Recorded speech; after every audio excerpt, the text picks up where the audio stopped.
Welcome back to our series of interviews with William Engdahl.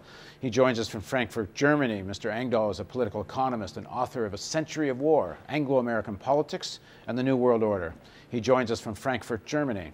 So let's say, William, you get a phone call. It's, again, 3 a.m., which is when these phone calls seem to get made. And President Obama says, what should I do?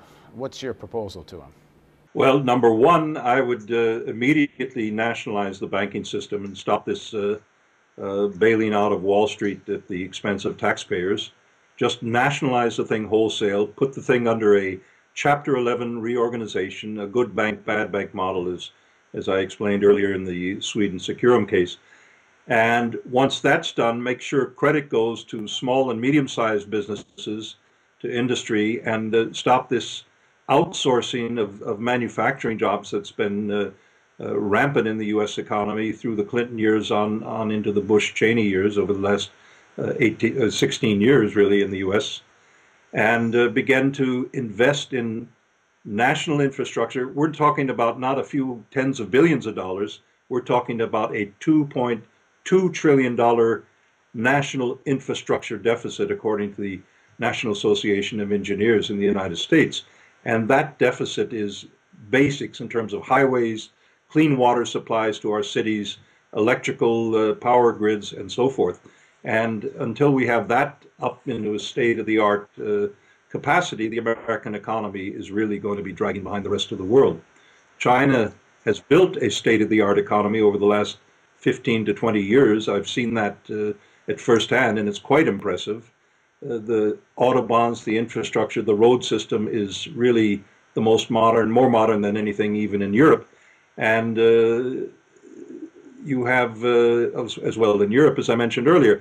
So in the United States, that is really something that's been neglected, as big industry, the multinational corporations and the banks have gone cherry picking in Asia, China, Southeast Asia, Vietnam, and elsewhere to get simply cheap labor jobs and ship it back to the United States for consumption. And that has to be turned around. The United States spends over $1 trillion a year on its military. Some people argue there's a certain amount of stimulus that comes from that. Others argue the other way. We don't see any indication from the Obama administration willing to take on the military budget, but how significant is that to a recovery? The military budget, $1 trillion spent on the military budget is $1 trillion thrown down a black hole. This is non-productive spending. Spending on drones, spending on F-16 jets, fighter jets, Abrams tanks, all this. This is non-productive spending. You're talking about a power projection of an empire that doesn't call itself an empire. Let's be honest about it. The American public has been led to believe we are the bastion of democracy, the defenders of freedom and liberty. Why does the rest of the world hate us? Well, the rest of the world dislikes America because they ram its military might down their throats and tell them, you got to pay this, you got to do this, and give us cheap raw materials out of Africa.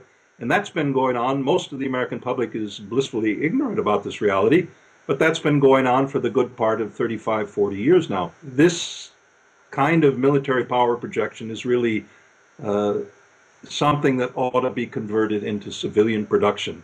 Things that can raise the quality of life of every American family and not destroy it through the outsourcing of jobs. Even the military has to buy much of its equipment from abroad now.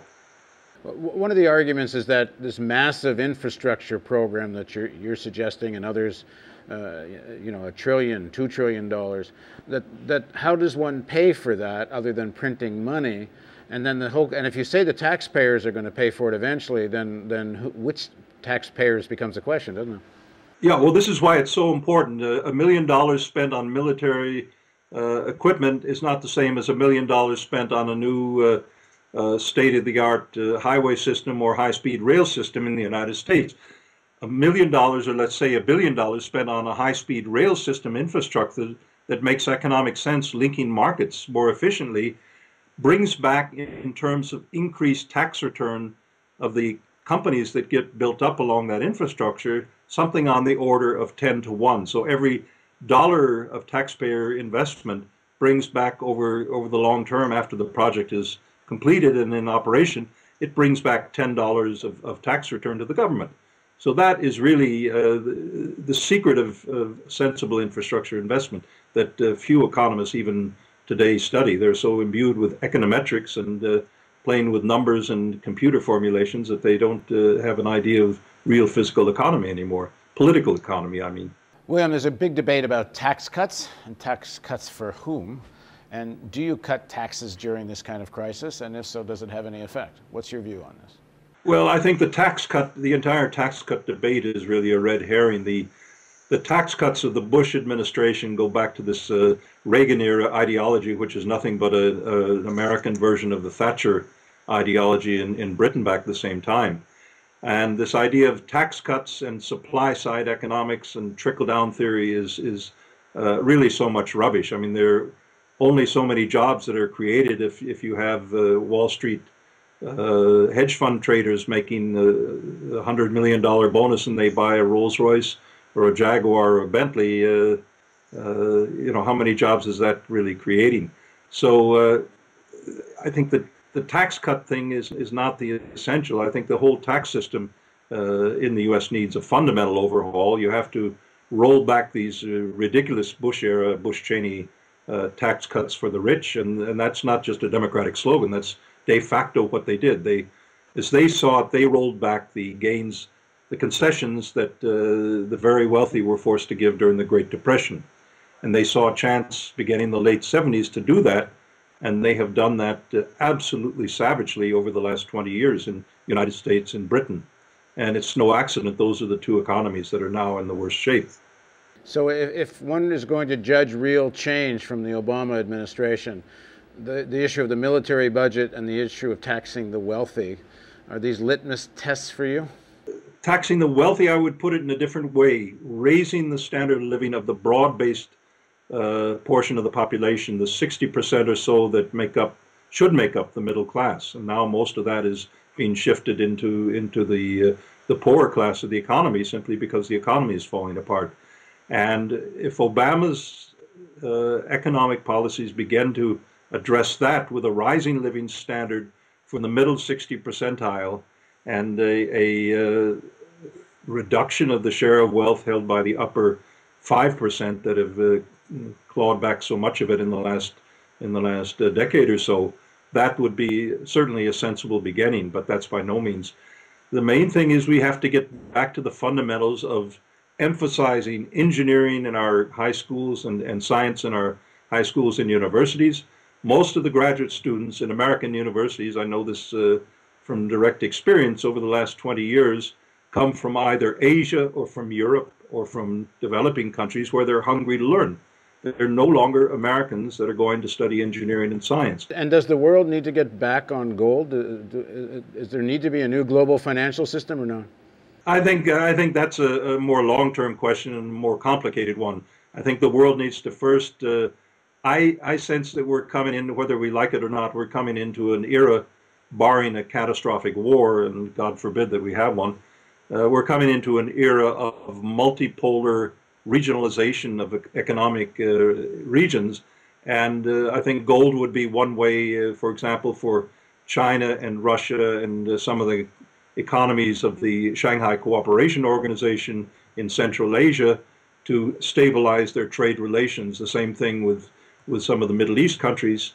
The European Union has extensive gold central bank reserves, so they're in an excellent position to stabilize their economic space using a gold backing. So we talked about what you would say if you got a phone call from President Obama or some of his advisors. But what would you say if you got a call from some working families in Detroit? What should they do? I would suggest begin organizing street demonstrations because there's going to have to be a lot more physical, visible protest out there before anything in Washington is going to change. The Congress of the United States is in pitiful shape, as everything I can see. The Democrats had the majority in the House in the last administration, and they did virtually nothing of significance on any question of substance for the nation. So I think we're going to have a lot more citizen grassroots activism, and that's what I would say to anyone from Detroit to Fort Worth to Idaho. Thanks for joining us, and please join us again on the Real News Network as we continue our conversations about the world economic crisis and what we should do to defend ourselves.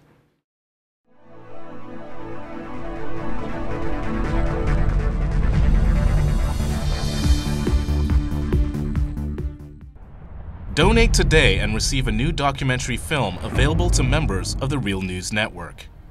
The History of the National Security State with legendary author Gore Vidal. Bonus features of the DVD include an in-depth response to Vidal from ex-CIA analyst Ray McGovern, who served under 7 U.S. presidents, an exclusive interview with Colin Powell's former Chief of Staff Larry Wilkerson, and an insightful interview with oil policy analyst Antonia Juhas. The news magazine of the screen. Living glimpses of history in the making. Hollywood and Washington, there's a symbiotic relationship. They both deal with illusions. Reality doesn't often play much of a part. I think I saw through the myth of the Cold War almost from the beginning. I was a Washington political kid from a political family. Roosevelt first had radio because he had this great speaking voice and everyone liked to hear. Truman proceeded to break every arrangement that Roosevelt had set up for a peaceful coexistence. And Truman thought that it would be a good idea. Why not just stay armed all the time? And then he devised the national security state. You've got to go up and swear allegiance to the United States or else you're a commie. I mean, we had imported fascism. We get Dwight Eisenhower, who said that we have this great military industrial complex. It is a dangerous thing. And he said this is going to change everything. And the way our country's governed is going to change us politically. Along comes Jack Kennedy, who wanted to make his mark, believed in the Cold War. But he said in this kind of politics, it is the appearance of things that matters. I think everybody should take a sober look at the world about us. The national security state still exists, only it isn't communism anymore, it's terrorism. This is the most serious thing that has happened in the history of the United States. Knowledge is power. We need an honest news system. We need the Real News. This is the sort of thing we can build right now without anyone else's permission from the government or from the business community. It's the power's in our hands. If we're not going to sleepwalk into more wars, we think we need to start with a television news network that won't bow to pressure and has the courage to seek facts. And that means independent economics. And that's why we need you. Make a tax-deductible donation now of at least $10 a month or a one-time give of at least $75. As a thank you for your support, we will send you the new documentary film, The History of the National Security State.